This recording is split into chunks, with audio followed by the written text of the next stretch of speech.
Hello বন্ধুরা, দেখো আজকে সেশনের প্রশ্ন। প্রথম প্রশ্ন কি বলছে? If the price of a commodity be raised by 10%, find out by how much must be householder reduce his consumption of that commodity so as not to increase his expenditure. প্রথম কথা, আমরা জানি যে এক্সপেন্ডিচার ইকুয়ালস টু আমরা জানি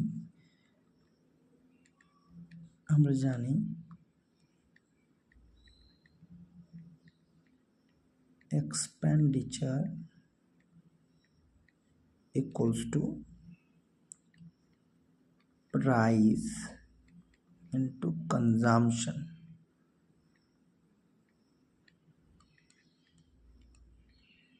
Price into consumption. তাহলে যদি এক্সপেন্ডিচারটাকে constant রাখতে হয় তাহলে প্রাইস রেসিপ্রোকাল 1/consumption হয়ে যাবে, মানে অ্যাকচুয়ালি প্রাইস রেসিপ্রোকাল কনজাম্পশন হয়ে যাবে। ঠিক আছে, এটি যখন expenditure constant, when expenditure to constant, ঠিক আছে,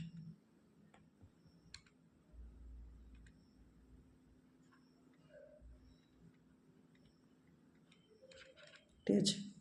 তার মানেটা কি বলেছে এখানে? দেখো 10%টা কি প্রাইস, তার 10% ফ্র্যাকশনগুলো কত কি হয়েছে, রেজড হয়েছে, মানে 10 থেকে 11 হচ্ছে প্রাইস, এটা প্রাইসের রেশিও, তাহলে এখন কনজামশন রেশিওটা কি হওয়া উচিত, 11 থেকে 10 হবে,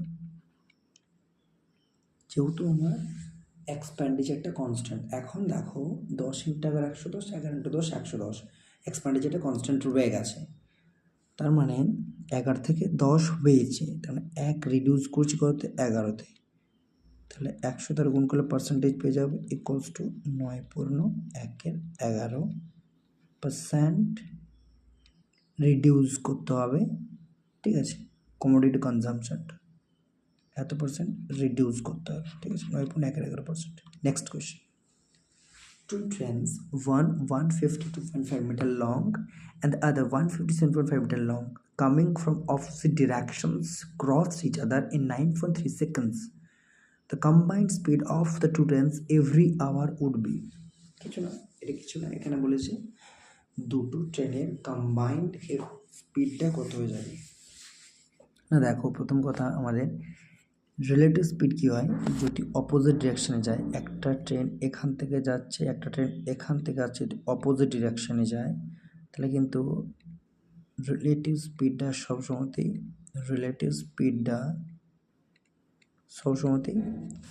সাম of relative speed equal to সাম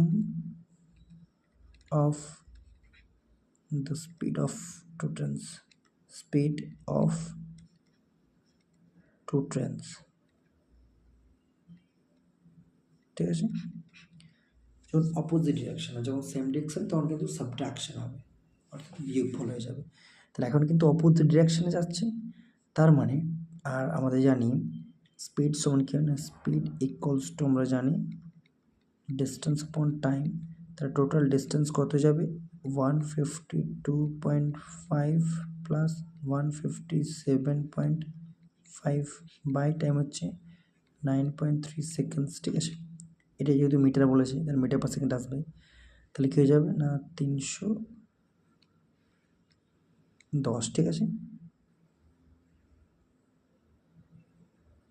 হ্যাঁ কি না, 310 বাই 9.3। ঠিক আছে, ঠিক আছে,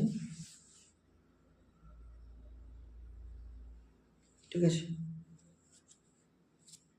এরপর দেখো, এটা যদি কিলোমিটার পার আওয়ার করতে চাই তাহলে 310 বাই 9.3 ইন্টু কিলোমিটার পার করতে গেলে 18/5 দ্বারা গুণ করতে হয়। ঠিক আছে, হ্যাঁ কি না।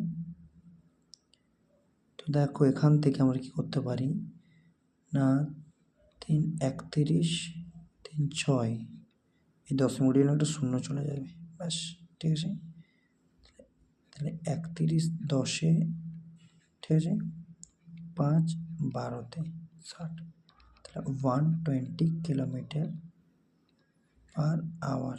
ঠিক আছে, তাহলে এখন ওদের কম্বাইন্ড স্পিডটা কি হয়ে গেল, 120 কিলোমিটার পার আওয়ার। ঠিক আছে, next question. A certain number of men can do a piece of work in 54 days. If there were 30 more men, it would take 18 days less to complete the work. ঠিক আছে, তো প্রথমে আমরা এভাবে করতে পারি, এভাবে এটা যদি শর্টকাট মেথড করতে চাই তাহলে কিন্তু এভাবে করা যেতে পারে যে 30 জন বেশি হয়েছে বলে 18 দিন কম লাগছে, তাহলে টোটাল কাজটা 54 দিনে শেষ হচ্ছে, মানে 54 দিনে কম লাগার জন্য আমাকে 90 জনের দরকার হবে, কিন্তু অলরেডি এখানে 30 জন অ্যাড হয়েছে, তাহলে অ্যাকচুয়ালি আমাদের ইনিশিয়ালি কত ছিল না, ইনিশিয়ালি 60 জন ছিল। ঠিক আছে, ইনিশিয়ালি 60 men are there। ঠিক আছে, তো এটি কোয়ার্টারের ট্র্যাডিশনাল মেথডটা কী হওয়া উচিত না, অ্যাকচুয়ালি দেখো এক্স জন আমি ধরে নিলাম ছিল 54 days। ঠিক আছে, তাহলে M1 D1 সমান M2 D2 হয়, তাহলে এখন x + 30 হয়ে গেছে, এখন 18 দিন কম লাগছে, আগে যদি 54 দিন লাগবে এখন তাহলে 36 দিন লাগবে, তাই না, এখন তাহলে 36 দিন লাগবে। ঠিক আছে,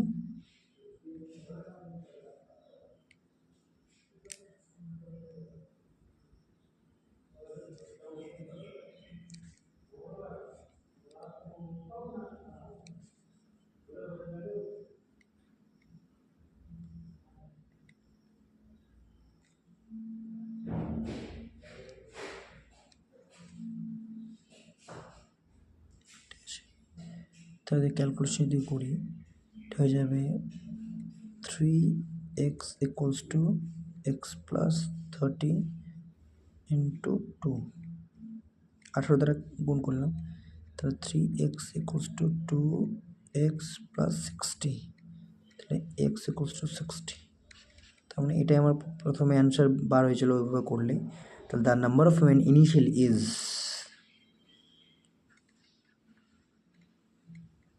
there are 60 men initially।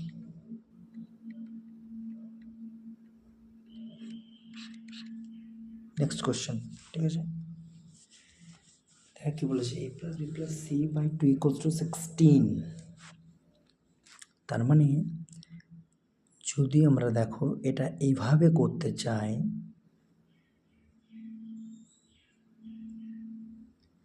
দেখো যদি এইভাবে করতে চাই a + b + c/2 = 16, মানে আমরা এটা বলতে পারি a + b + c = 32। এখন দেখো আমরা দেখতে পাচ্ছি স্কোয়ারের term a b b c c এর টার্ম, তার মানে ওইভাবে স্কোয়ার করে দেখা যাক, এটা হয়ে যাচ্ছে a² + b² + c² প্লাস 2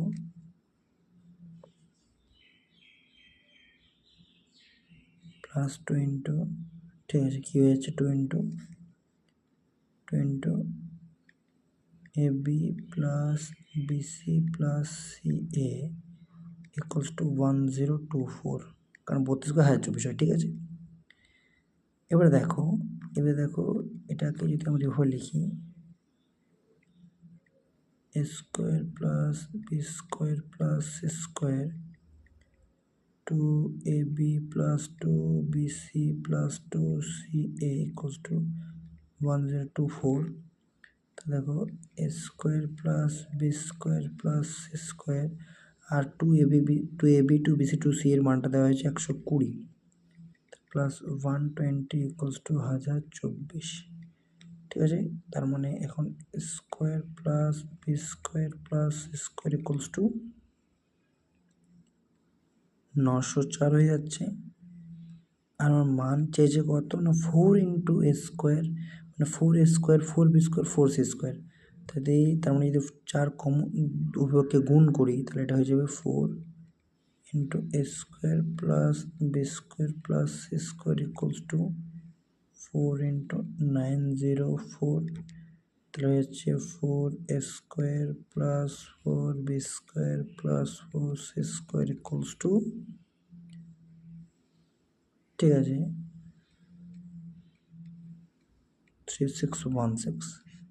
এটা আমাদের রিকোয়ার্ড অ্যান্সার, কারণ এটাই চেয়েছি, 4 a square plus 4 b square plus 4 c square, ঠিক আছে, 3616 এটা আমাদের required answer. Next question, ABC are positive real numbers, what is the value of, আমাদের একটা অ্যালজেব্রিক এক্সপ্রেশন দিয়েছে, বলেছে root over a to the power -1 b into b to the -1 c into c to the -1 a, ঠিক আছে। দেখো এটা কিচ্ছু না, আমি রুটের মধ্যে গুণফল থাকলে আমি প্রত্যেককে একত্রে লিখতে পারি, ঠিক আছে, অর্থাৎ a to the power -1 b into b to the power -1 c into c to the power -1 a। এখন a to the power -1 a cancel out, b to the power -1 b cancel out, c to the power -1 c cancel out, তাহলে ultimate root over 1 থাকছে, এটা equals to আমরা 1 লিখতে পারি, তাই এটার ultimate answer হয়ে গেলো 1, ঠিক আছে। আশা করছি বন্ধু তোমরা সেশন এনজয় করছো, প্লিজ সাবস্ক্রাইব করো আর পাশে থাকা বেল আইকনটি প্রেস করো, যাতে প্রত্যেকবার ভিডিও আপলোড সাথে তুমি নোটিফিকেশন পেয়ে যাও এবং সাজেশনস করতে পারো। আর অবশ্যই ভালো লাগলে বন্ধুদের মাঝে শেয়ার করো এবং লাইক করো। Thank you.